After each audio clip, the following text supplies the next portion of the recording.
akan bermain semaksimal mungkin.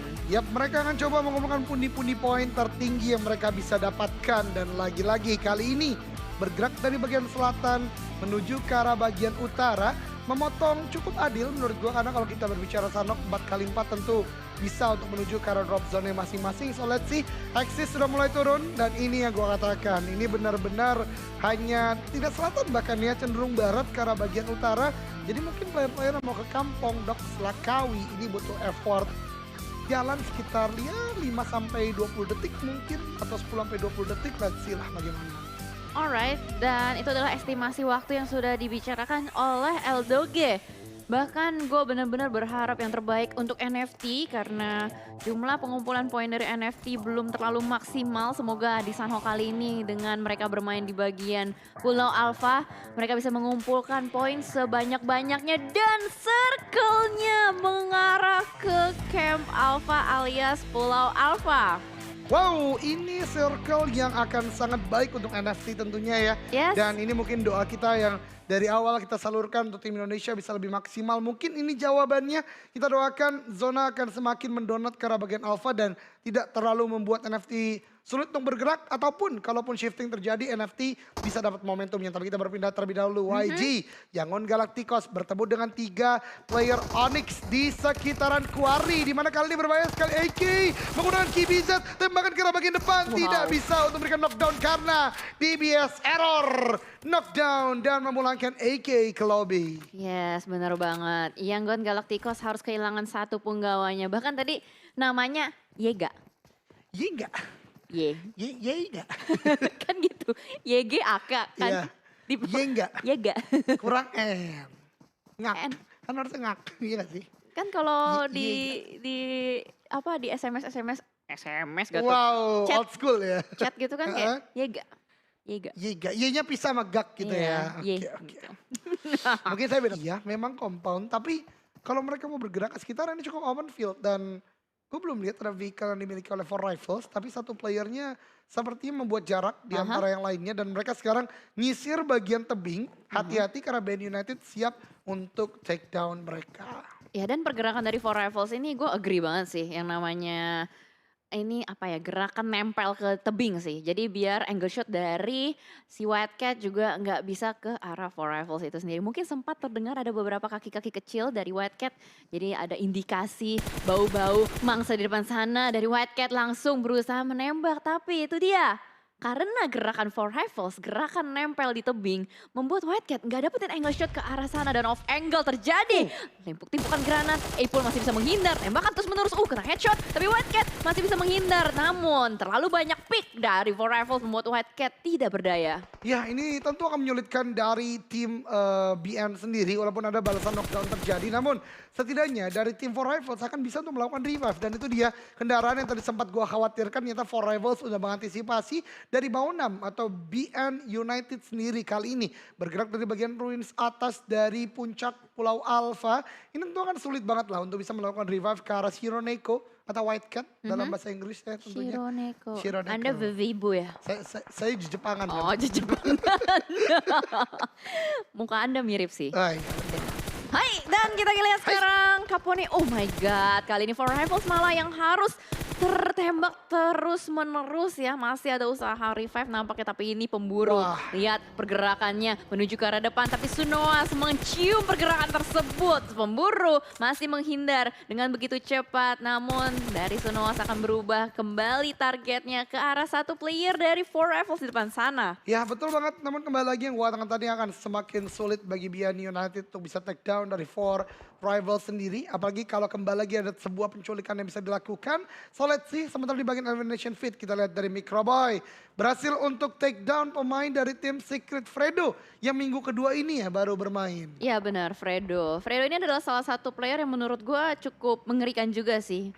Untuk di tim Secret itu sendiri. Dan sayang sekali harus dipulangkan begitu cepat. Dan it's a good news juga untuk EVOS. Walaupun mereka harus kehilangan satu, tapi ya satu kepala ditukar satu gitu kan. Iya betul Dan banget. Gus Buset, ini Wow. pemburu masih bisa berputar-putar di bagian tebing. Ini bensinnya nggak habis-habis loh. Dari tadi dia terus-menerus menggocek player-player dari BN United untuk menembak ke sana kemari. Dan ternyata pemburu akhirnya harus turun di bawah sana. Berusaha untuk menembak, namun ada beberapa tembakan yang membuat pemburu harus ter-takedown oleh Sunoaz. Iya, Sunowas. Kali ini kejadian yang sama terjadi ke arah For Rivals di mana terpisah cukup jauh dengan teman-temannya tentu.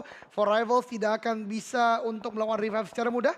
BN United juga tadi mengalami hal yang sama dengan White Cat, namun Face Clan dari tempat lain mengambil sebuah TP atau third party ke arah BN United. Hanya misalkan 2 player kali ini dari BN, di mana keduanya juga berjauhan, ada Silence dan Capone di bagian atas sana. So BN kali ini akan lebih ke arah retreat saja, repositioning. Tapi ini kesempatan bagi For Rivals. Lihat Epi langsung mendekat ke arah pemburu dan coba melakukan revive. Face Clan drop zone mereka di bagian bootcamp. Wow. And it is a very early rotation. Dari menit ke-5 berarti dia udah gerak. Harusnya dari menit ke-4 lebih bahkan ya. Dia udah mencapai ke Pulau Alpha dan akhirnya dia bisa menyinggahi satu rumah-rumah ini. Mungkin dia tahu ya, oh kalau misalkan gue kelamaan di bagian bootcamp, itu akan mengundang tim lain juga untuk singgah ke bootcamp. Jadi lebih cepat, lebih baik untuk mereka melakukan penyeberangan. Dan penyeberangan dini yang mereka lakukan ternyata membuahkan hasil gitu loh. Iya, dan itu hal yang biasa digunakan oleh Bigetron juga ketika mereka masih main di bootcamp. Tentunya kita ingat banget Bigetron kalau zona udah shifting banget ke Alpha, mereka langsung berenang. Tapi beda dengan Face Clan menuju ke arah bagian high ground ini, Bigetron biasanya gatekeep nih. Ya. Di bagian sungainya dari ya, Sunhawk sendiri ya. Namun kali ini dari bootcamp. Sorry, ini bukan bootcamp, ini camp Bravo kah? Kayaknya camp Bravo ya, karena 800 meter jaraknya cukup jauh. Ini udah mulai oh sorry, ini Charlie. Ini Charlie harusnya. Karena tadi ada high ground yang biasanya digunakan kalau orang mau kontes Charlie. But ya, camp apapun intinya bukan bootcamp tentunya ya. Karena bootcamp di bagian tengah, dan ini dia KF dari EVOS Reborn. 26 total elimination, 6.700 sekian total damage, dan 316 meter longest elimination distance. Dan statistik yang luar biasa buat seorang KF ya. Benar. Dan ini yang sering kita bahas juga, di mana kontribusi memang mungkin nggak terlalu besar. Mungkin ini adalah kontribusi rata-rata juga ya. Ya, bisa jadi. Dimana kita lihat 13,8%, tapi memang sumbangan elimination dia luar biasa. Bahkan 300 elimination, longest distance elimination itu menurut gua cukup jauh yang bisa dijadikan sebagai data. Dan kalau kita bergeser kembali kali ini kameranya ke arah tim-tim lain juga, tadi ke Bigetron Red Aliens yang sudah mulai menyeberangi bagian jembatan-jembatannya. Itu adalah setup mungkin ketika mereka berusaha nyebrang dari Pulau Charlie ke Pulau Alpha ya kan, yang dekat Ruins itu. Betul, Ruins. Itu yang biasa dilakukan sama Aura kalau misalkan mereka habis melakukan looting cepat dari bagian Ruins. Tapi kali ini dari NFT pun harusnya mereka cukup nyaman sih dengan melihat mereka bermain scrapping di pinggiran Pulau Alpha. Mereka nggak langsung straight ke camp Alphanya, tapi mereka bermain aman untuk ngambil rumah-rumah kecil di bagian pinggiran. Dan ini adalah strategi yang baik menurut gue juga. Seenggaknya mereka bisa mengamankan area terlebih dahulu untuk di early game-nya. Namun Eagle kali ini juga mulai menyisiri tebing-tebing. Lagi-lagi pergerakan nempel di tebing yang sudah mulai dilakukan oleh Eagle. Ini dia perlahan tapi pasti sudah mulai merangkak naik ke atas. Di seberang sana juga sudah ada For Rivals nih yang menunggu. Ya, betul sekali. Ini adalah gerakan-gerakan yang tadi udah mulai dibangun. Bahkan sedari awal kita lihat For Rivals melakukan hal yang sama. Dan itu masih sangat masuk akal dan menurut gua merupakan salah satu strategi yang terbaik jika kita on foot untuk melakukan sebuah repositioning. Dan ya masih berhasil. Namun kita berpindah, Face Clan berhadapan dengan Onyx lagi dan lagi. Derby Thailand terjadi di mana Onyx satu player sangat low HP. Ada Nate yang meletup di bagian udara, belum memberikan sebuah knockdown. Nate balasan dari Sembae, error ter-takedown. 4-on-3 situation kali ini Sembae sendirian. Akan melakukan push dengan 4 orang dari Face Clan. Lagi dan lagi, strategi split 2-2 Onyx tidak berlangsung secara maksimal. Molly dilemparkan Sembae dalam beberapa waktu ke depan harus bertahan di sana. Molly kedua lemparkan tapi Sembae tahu di situ momentum. Dia keluar ketika utility dilemparkan. Namun Nate dari atas, bakaran yang terus berlangsung menockdownkan juga seorang Sembae, membuat Onyx hanya menyisakan 2 player aktif. Sedangkan Face Clan, Tony K sangat possible untuk tetap dilakukan revive. Oh my god, ini sulit sih dari Onyx. Terlalu jauh break up-nya dan ternyata ada still elimination dari seorang Zuxi menuju ke arah Face Clan. Zuxi tadi dapat. Zuxi bener Luar biasa. banget. Jadi itu adalah awal yang baik juga karena Oh, tahu gitu. ada GD, ada Heeh, Axis. heeh. Ayo absen dulu, tim Yuk, Secret. heeh, hadir. Kemudian ada Ilham. Oh Ada enggak, Pak. Ilham enggak ada. Enggak. Infinity adanya di Enggak. atas dan lihat di Infinity dia 4 titiknya jauh-jauh loh Cijel. Mungkin karena tadi garis pesawatnya kan ke kiri banget ya. Ah, ah, ah, Terus ah. dia ngerasa, oh kayaknya bakal sedikit tim yang ngambil ke sana. Ah, Jadi ah. dia nekat juga untuk menyisiri dan ngelihat sambil jalan ngeluting, kayaknya sedikit nih orang yang kesini. Ya udahlah ya kita nekat Wow. aja untuk melakukan split seperti itu. Iya, iya, iya. Tapi itu cukup mengerikan ya karena splitnya itu kayak kita beda provinsi sih, lebih ke arah ya beda kota, beda LDR ya? LDR Split tentunya, LDR. betul. Nggak enak guys LDR, jangan. Oh Iya. iya. Ini dia tim Secret knockdown karena GD tentu itu ya nggak enak mas gue tuh itu Iya, Cijel. benar-benar. Jangan Karena sampai. terlalu jauh ya. Betul banget. Ya, buat Iya. buat para pejuang LDR di luar sana semangat ya. Aku tahu kalian sebenarnya sekarang lagi pada was-was, lagi pada mikirin di seberang sana lagi pada ngapain. Tapi nggak apa-apa, yuk kita temenin nonton PMPL biar Betul, betul. kalian nggak keingetan hal-hal seperti Iya itu. betul banget, saya juga jadi caster makanya gak keingetan lagi gitu no, kan. curhat, Iya ini dia For Rivals teman-teman semua ya. Ini bergeraknya udah mulai ekstrim juga For Rivals karena dia berputar ke arah bagian belakang. Namun Face Clan tadi terlalu lama di bagian bawah ternyata dia tidak menyadari bukit yang tadi dia tinggalkan. For Rivals tadi cuma satu kontender, Eagle udah menempati, Camp Alpha-nya udah ditempati Geek, BN United datang dari bagian atas. Wow. Namun Eagle juga menempati bagian high ground tadi sebagaimana gue bahas. For Rivals, Epi, key playernya dari For Rivals ter-take down dan coba dibalaskan oleh kawan-kawannya. Yes, lemparan terus-menerus utilities ke arah depan, Needs, Molly. Dan kali ini juga ada For Rivals yang sedang berusaha untuk melakukan revive di balik sebuah tebing, namun masih cukup tidak tenang karena adanya lontaran-lontaran utilities yang terus-menerus dibombardir oleh Eagle, Namshin. The key player juga dari Eagle dan Deadcon dari kejauhan mereka memantau. Ini split positioning dari Eagle yang benar-benar mereka siap mematuk dari bukit. Wow, ini Eagle betul-betul mencerminkan namanya ya. Iya. Burung elang yang kembali lapar dari bagian high ground, mengamati dengan mata tajam mereka ke arah bagian bawah. Kita lihat ada For Rivals di sini. Wow, cukup chill juga ya seorang Apple ini bermain. Apple.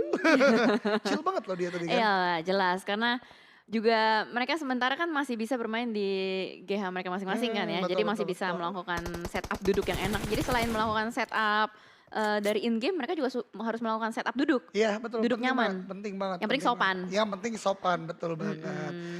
Oke, peperangan berlanjut lagi. Eagle sih kayaknya nggak mau ninggalin tempat ini secara sia-sia ya. Oleh karena hanya Iya. memberikan pressure aja ke arah For Rivals. Belum ada knock in yang dilakukan karena memang tadi knockdownnya benar kata Jelly tadi masih bisa untuk ngumpet di balik batu. Revive terlebih dahulu baru akhirnya melanjutkan lagi. Berarti For Rivals masih cukup aman. Bahkan Eagle juga tadi menarik mundur Namshin agar tidak ter-take down juga. Tapi Datcon ini akan menjadi momentum juga. Kalau For Rivals tidak aware keadaan Datcon. Bisa jadi Datcon ini yang memberikan backstep ke arah player-player For Rivals. Ya bisa banget. Asalkan mereka miss gitu ya atau nggak aware sama sekali.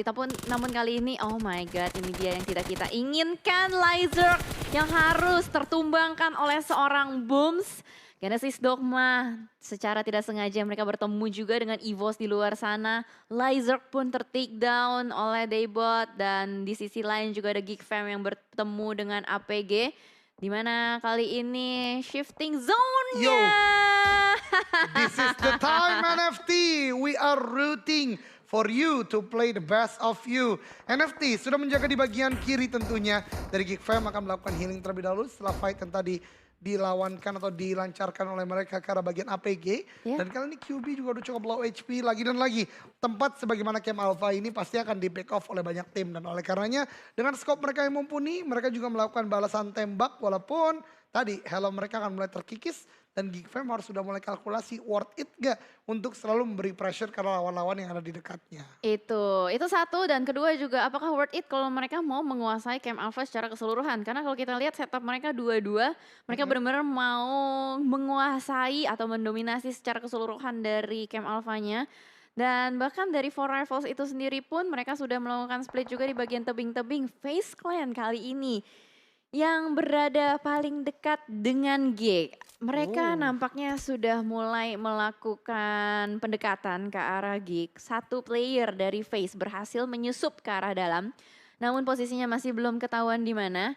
Demikian juga dengan Axis yang masih bermain di bagian blue zone, nggak punya healingan juga, gue rasa healingannya udah di store semua ke arah teman yang bakal melakukan survival dokter di bagian blue zone-nya. Ternyata penyusupnya kali ini atau impostornya adalah seorang Vintores. Kokokan granat dari seorang Dameroot nampaknya sudah mulai mengendus keberadaan dari seorang Vintores, langsung ngacir. Dipukul mundur dan Vintores kayaknya nggak berani untuk terlalu dekat dengan Geekfam. Ya, terlihat dari ekspresi muka Vintores yang cukup tertawa-tawa, tapi habis itu di tempat lain, no.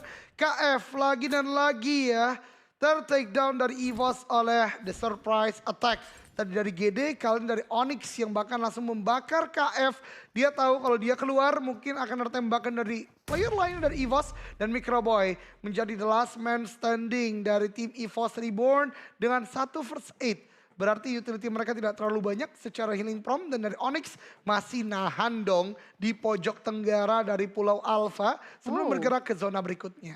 Ya, itu kayaknya yang berusaha untuk masuk ke Pulau Alpha bakal sulit sih. Soalnya udah banyak banget penjagalan-penjagalan yang terjadi. Pembegalan juga dan Korpai tertangkap oleh Svovel. Yes, this is nice banget karena 1 poin masuk untuk NFT. Dan FaZe Clan terkikis. Player-playernya menyisakan 2 aja. Harusnya tersisa Mr. Five dan juga Vintores yang sejauh ini masih selamat. Dan positioning mereka sangat tidak baik. Terlalu jauh untuk berada di bagian camp Alpha. Bahkan Geekfam yang sudah menyadari keberadaan penyusupnya sedari tadi aktif banget nih. Kesana kemari untuk mencari dan Daybot terpotong, tertembak oleh Axis. Faris dari kejauhan ternyata mengspot keberadaan dari Daybot dan langsung dimusnahkan begitu saja. Ya, GD hanya misalkan 2 orang, namun kali ini Microboy 1v2 situation melawan Onyx. Kali ini Nate yang dikuk sangat matang, lempar ke bagian depan, meletup di sana, damage besar diberikan Microboy ke arah Onyx. Nate kedua akan dilemparkan lagi, Jeff, you are no, lu gak sempet kena Nate. Dan ini dia 1v1 situation, and terlebih dahulu dari Microboy, ini akan menjadi sebuah fight of the century. Kita harapkan Microboy akan mendapatkan kemenangan. Low toast Nate dari tim Onyx, lemparkan ke arah bagian depan, Microboy cerdik, masuk dalam compound, first aid terlebih dahulu, Molly ternyata dilemparkan, Skyboy, ini dia dihancurkan pintunya, 1v1 masih terjadi, ada damage yang didapatkan, namun Microboy, clutch is real, 1v2, Cowboy menang, Onyx pulang. Yes, itu loh Microboy, mantap sekali. Dan akhirnya EVOS berhasil mendapatkan pundi-pundi elimination dan beberapa harta karun. Seenggaknya bisa membuat mereka survive untuk ke next phase. Dan sementara kalau kita lihat dari Booms yang masih bisa mendapatkan beberapa elimination ke arah tim lain. Di sisi lain begitu padat merayap di bagian Pulau Alpha. Wow, ini bakal menjadi fight yang banyak banget sih. Tapi nggak terlalu intens, mungkin nggak terlalu sampai kayak 4v4 atau clash. Tapi mungkin lebih ke arah kayak penculikan-penculikan aja melihat setup mereka yang banyak sekali melakukan split positioning. Eagle bahkan kali ini mereka sudah turun gunung karena mereka tahu mereka harus bergerak masuk ke dalam play zone-nya. Hanya ada 1 player yang diutus untuk menjaga bagian tebingnya, Datcon di bagian atas dan YG yang sudah menjaga di bagian depan juga. Mereka sama-sama lari, ini kayak maraton, maraton berputar tebing. Semuanya berlomba-lomba untuk bisa masuk ke dalam zonanya. Di sisi lain juga Infinity rontok 1 persatu playernya dan ini bakal menjadi fight yang pecah sih ketika sudah menutup. Bahkan 1 player demi 1 membuat YG tidak bisa survive lebih lama lagi. Betul, tapi For Rivals juga tidak boleh untuk menurunkan awareness. Lihat Eagle akan mulai datang, bahkan dari Geekfam juga menembaki. Mereka masuk lagi ke tempat mereka sebelumnya. For Rivals kembali masuk ke dalam sebuah scouting place. Eagle apakah menyadari pergerakan dari For Rivals? Ini dia maju pelan-pelan, tapi sepertinya dari Eagle udah mulai menyadari ada sebuah nade dilemparkan. Ini akan berbahaya karena 1 nade dari Eagle saja cukup untuk meratakan For Rivals. Lihat, For Rivals sudah mulai dikepung, tembakan demi tembakan. 2 player low HP tidak bisa bertahan, pulang ke lobby di peringkat ke-14. Ya sulit banget soalnya digempur oleh 4 player secara sekaligus dan kali ini mereka bertukar tempat. Ternyata di sisi lain sudah ada Miracle yang memantau dari kejauhan. Keajaiban sudah datang kali ini menjemput ke arah Eagle. Bahkan Mr. Five pun join the fight. Bertubi-tubi tembakan menuju ke arah Eagle tapi mereka berusaha untuk memanfaatkan memanfaatkan timing situation. Mshin, gila dia masih bisa nemuin batu namun tidak cukup cepat karena Logan dari kejauhan mencakar badan Mshin. Iya betul sekali, tembakan demi tembakan saat ini menuju ke arah badan para player dari Eagle Esport. Dan sepertinya Datcon di bagian belakang akan lebih memilih untuk melakukan heal. Setidaknya udah masuk ke zona keempat karena memang bergerak ke arah bagian bawah sangat sulit para Jin. Sementara waktu udah mulai touchdown dekat dengan zona. Namun pergerakan ke arah bagian depan juga belum terlalu aman karena ada BN United. NFT bahkan, this is the good situation. Dari bagian luar mereka melakukan tapping, full auto spray juga dilakukan. Zona kelima, kemanakah akan berlabuh? Nah ini dia, ini akan menentukan kemanakah semua tim atau player akan bergerak dan Perajin masih bisa survive di belakang sana. Iron Sight tembakan dari seorang Capone berhasil menumbangkan seorang Perajin, berarti menyisakan last man standing Datcon yang mungkin harus berusaha melakukan healing saja di luar sana. Sudah tidak ada jalan lain, nice try buat Genesis Dogma, sudah bisa berjuang sampai ke posisi ke-13 dan juga kalau kita lihat FaZe Clan masih bisa bertahan walaupun mereka tersisa 2 player aja. Dari Vintores sudah melemparkan granat demi granat tapi Yuhai menjadi jangkar terakhir dari Bigetron Red Aliens menjaga backline mereka dengan sangat apik. Player yang lainnya sudah mulai masuk ke dalam play zone. Iya betul banget, tapi yang dihadapi Yuhai adalah FaZe Clan, namun ini dia Nate yang dilemparkan ke arah bagian depan. Mr. Five bergerak belum terdeteksi secara sempurna, tapi Mr. Five tidak melihat Yuhai di sana. Knockdown Mr. Five, memulangkan Mr. Five. Yuhai ada di elimination kah? Wah, knockdown juga oleh Vintores, betul sekali. Dan di tempat lain dari di Infinity yang bergerak dari bagian utara, close quarter combat dengan BN United. Apa yang dilakukan satu player BN di dalam tidak membantu seorang Capone di luar, ternyata ini sangat disayangkan. Ataukah ada momentum yang coba dibangun atau ada disiplin healing yang memang diberikan kesempatan untuk seorang Capone. Let's see later, karena memang tadi dari BN hanya menghadapi dengan 3 orang saja. Dan ini dia Capone. Loh? Capone. Loh, Logan menang. Iya, Logan fight menang. dengan BN United. Oke, cukup menarik. Cukup menarik yang terjadi Ternyata barusan. ya nggak cuma trigger disiplin aja. Betul. Sekarang udah ada istilah baru, healing disiplin. Healing disiplin, betul banget. Karena harusnya dari headset terdengar ya Cijel ya. Ada step yang mulai mendekat, but ya. Kita nanti akan saksikan bagaimana perolehan poinnya dari BN United. Namun di tempat lain lihat Lamborghini. Knockdown 2 player dari tim Secret yang melakukan pergerakan dengan motor. Knock and terlebih dahulu tapi ternyata tidak berhasil karena ada Duck yang memberikan balasan. Bahkan tidak hanya ke arah Matoy, dia juga membuat jumper tidak bebas untuk bergerak. Ya, walaupun namanya jumper seperti peloncat handal, tapi kali ini dia tertahan di belakang sana. Dan Duck masih bisa bertahan juga. NFT masih lengkap dengan 4 player. Dan ini harusnya menjadi kesempatan ya. Let's go Indo Pride, let's go Indonesia. Karena masih ada Bigetron Red Alien dan juga NFT yang survive kali ini. Masih dengan playernya, aduh hai, enggak mau, jangan ditembak. Tapi mau gimana lagi ya, nggak bisa. Karena udah ada mangsa di depan, mau tidak mau harus ditembak oleh seorang Zuxi untuk mengamankan posisinya juga. Oh my god, headshot dari seorang Zuxi. Through the smoke. Oh my god, jarak sejauh itu dengan M4. Dan bahkan NFT cukup limpungan karena ini harus bertahan di bagian luar zona. Drone dan juga Ramones, pergerakan mereka tidak akan mulus karena Geek akan menjaga dari bagian bawah. Kemudian ada APG juga. Dan jangan lupa ada Milky Nut dari bagian luar zona yang sedang heal. Kacang susu. Kacang susu. Iya betul. Milky Nut. Oke, dan kalau kita lihat juga ternyata aduh NFT lagi susah banget ya buat keluar dari area tersebut.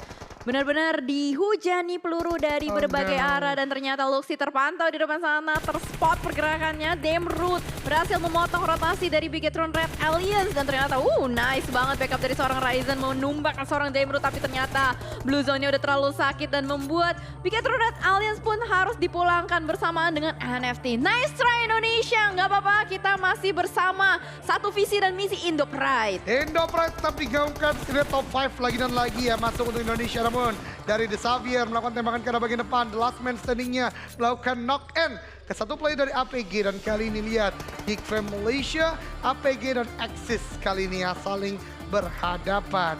Kali ini kita lihat posisi dari Axis dengan satu player yaitu Milky Nut di bagian luar atau kacang susu. Sedangkan 3 melawan 4 untuk APG dan 4 untuk Geek Fam Malaysia. Milky Nut. Entah kenapa gue setiap denger kata Milky Nut tuh kayak receh banget gitu. Selera humor gue kayaknya terlalu krik gitu ya. Karena saya nih nggak mau menyebut kacang susu. Kenapa? Kacang susu kan kemarin sempat ngeselin nih ke Indonesia kan. Dia tiba-tiba wah jadi third party gitu kan. Ngeselin dalam arti kompetitif gitu ya. Kompetitif. Saya jadi kalau ke warkop tuh jadi Gak pengen minum nggak susu pengen, kacang? iya gitu. Oke. Ganti Milky Nut ya kan. Yang nggak kearifan lokal jadinya. Alright, well then mereka masih bisa survive. Oh, kacang susu, the last hill nih ya. Kayaknya udah nggak bisa bertahan lagi dan dia akan bergerak untuk berusaha mencari targetnya. Sudah dipegang M4 yang mencari, tapi masih belum menemukan target yang diinginkan. Miracle menembak terus-menerus ke arah depan. Axis sudah dipulangkan dan kali ini Geek Fam benar-benar kuat sekali dengan 4 player yang masih survive. Lihat penjagaannya, control zone yang dia buat. Kayaknya ini bakal menjadi confirm winner-winner chicken dinner untuk Geek Fam kah? Last man standing di depan sana mungkin akan dicari. Masih belum ketahuan Zero, mungkin akan suicide menyerahkan dirinya, tapi Snipes tertangkap dan winner-winner chicken dinner akhirnya berhasil diamankan oleh Geek Fam Malaysia. Geek Fam Malaysia mendapatkan winner chicken dinner dengan 6